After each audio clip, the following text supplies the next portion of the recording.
Well, I recently did one of my book lists about the UFO phenomenon and alien abductions, mind control, and all that, and their relationship to the UFO phenomenon and that sort of thing. And I will link that video on the end screen.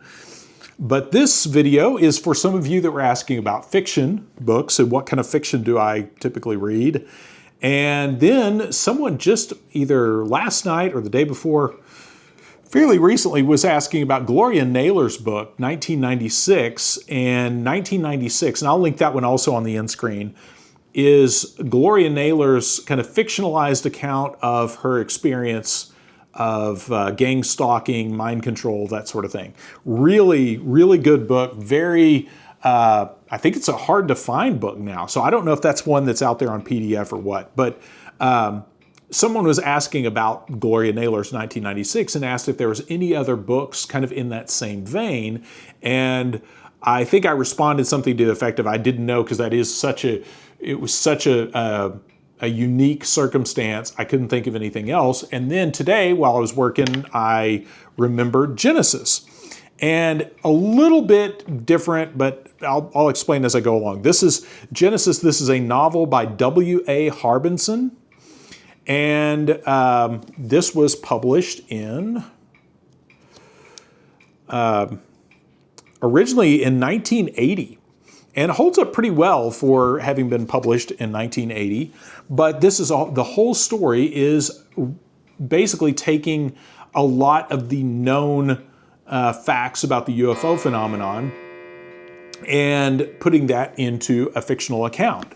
And he does an excellent job of that, of covering, taking a lot of the available evidence, the most compelling, solid evidence of a lot of like abduction scenarios and UFO sightings going all the way back to the late 1800s, early 1900s. And I thought about this because Coop on the Coop channel, I know some of you follow him as well, he had just put out a video on the airship phenomenon of the late 1800s, where there's all these sightings of airships.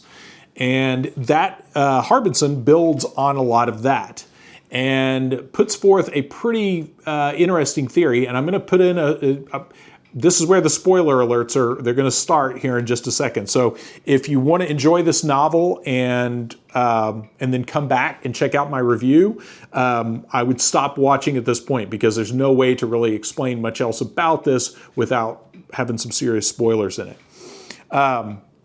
But he basically puts forth a case for using all this evidence and in the form of a novel to present the case for UFOs being a product of being a man-made sort of thing.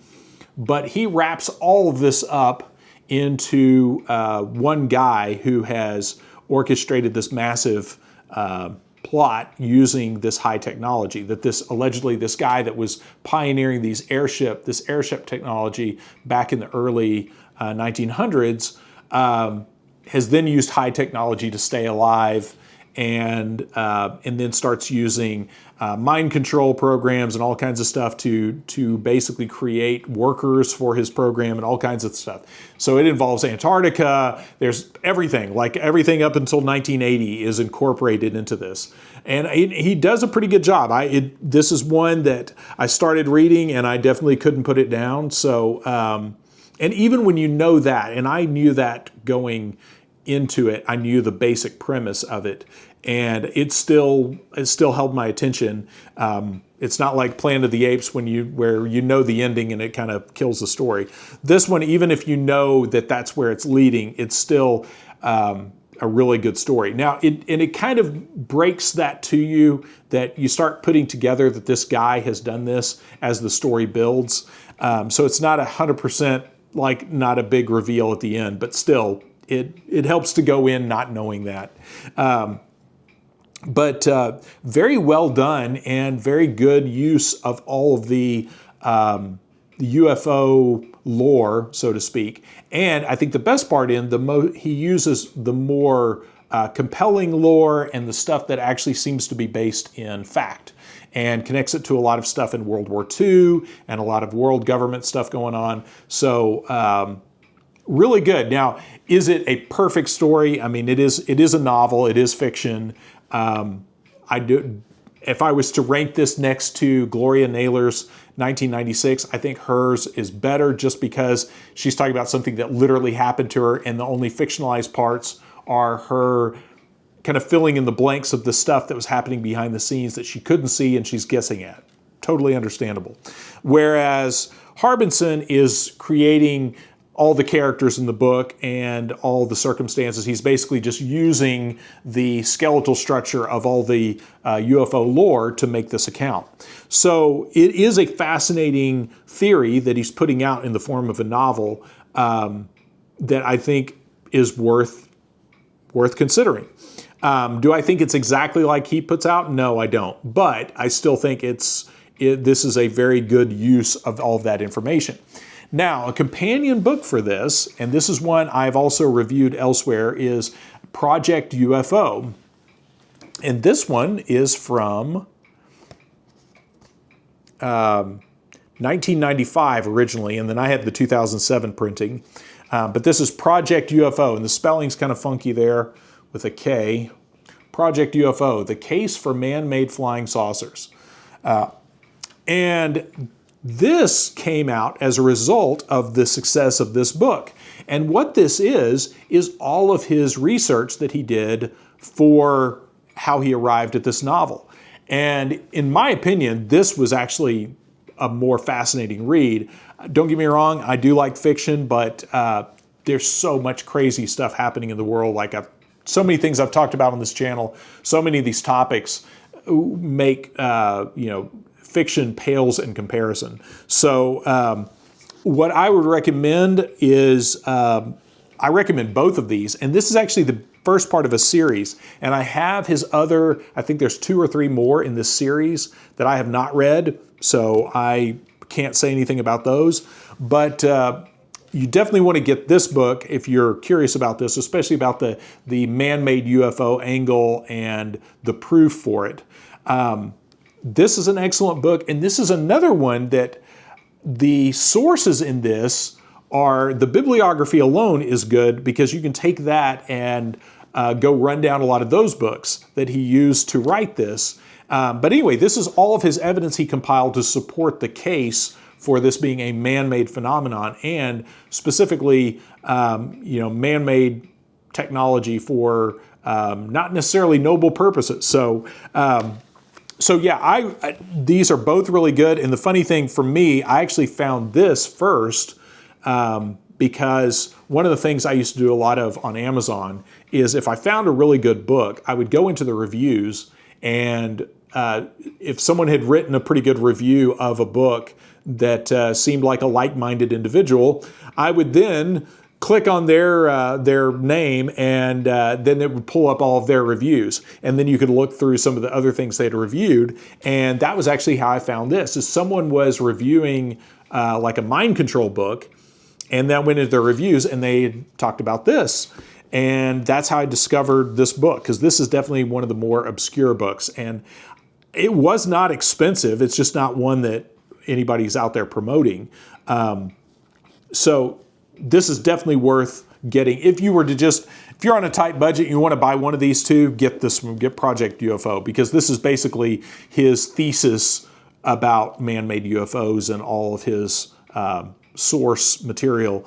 And then, like, if you're like me and you want to compulsively pursue this, you can go to his bibliography and look up all his sources. But anyway, this is a shorter, an unusually short review, but I thought those of you that need kind of a palate cleanser after some of the heavier material lately, you might appreciate that. But if you are fascinated by the UFO phenomenon and its connection to a lot of other things like mind control and stuff like that, I think this is a very good novel. But again, if you're approaching it more pulling at the threads and trying to unravel this, and you want to just skip to the meat from which this is made, I would just go straight to Project UFO. But yeah, both of these are good. This is definitely more if want to see the fictional side and you just want to read a fun, exciting story. Does have kind of a dark ending. I will say that much. But I was impressed with, as someone who's extensively studied both the airship phenomenon of the late 1800s all the way to a lot of recent sightings. I thought he did a great job of incorporating all of that into his story. And that brings me to the airship thing. That was one of the things when I first got into the UFO topic that was kind of stumped me, because that is often used to say, well, see, because there are these older UFO sightings, that it has to be an extraterrestrial phenomenon, because men did not have the technology to do this. And there's a number of really fascinating theories about why that is from the perspective of man-made UFOs. One of them is time travel. I don't really subscribe to that particular theory. But then there's also, when you really start digging into this, you start going, okay, Tesla was doing some insane stuff with electricity around the turn of the century. Around the same time as these airships were popping up and all that, you had Tesla with his very advanced technology. A lot of people don't realize, like, fluorescent lights are over 100 years old. Fluorescent lights are something that a lot of people probably just intuitively think came out of the 50s or 60s. But fluorescent light bulbs and the Tesla coil and all that stuff is all from right around the late 1800s, early 1900s. And there was some amazing stuff being toyed with back then that we often don't think about, because MK Ultra and a lot of those programs are a product of the 50s and 60s, and we like to think a lot of that was happening then, and we like to think of UFOs like disc-shaped craft and wing-shaped craft were only recent things. But when you really get into digging into aerospace and a lot of those older guys like Tesla and a lot of those older scientists that were playing with a lot of these experimental projects, they were doing some pretty crazy stuff all the way back then in the late 1800s. One of the weirder, and this is way off track, but is alleged, some of you out there probably know about this, that where Tesla is credited with possibly this mystery explosion in Siberia that happened in the early 1900s, where there's this massive explosion. And to this day, it has never been properly explained. And a lot of times it's credited to Tesla experimenting with some of these early death rays and things like that. So yeah, that is Genesis. And I'm going to have to go through and create I think I do have a fiction playlist, but this is the kind of fiction I typically gravitate to that has this kind of underpinning, because that's my favorite kind of fiction, is stuff like 1984, where sometimes someone has to use fiction to get something across, especially to a mainstream audience, that would otherwise be unpalatable. So presenting this in the form of a dystopian novel or whatever sometimes makes some of that a little bit easier for people to digest, rather than say, hey, I was working at the BBC and I saw him manipulating the news. So anyway, I will stop there, but that is Genesis by W.A. Harbinson from 1980. And then, of course, we have the research material for Genesis, Project UFO, The Case for Man-Made Flying Saucers from 1995.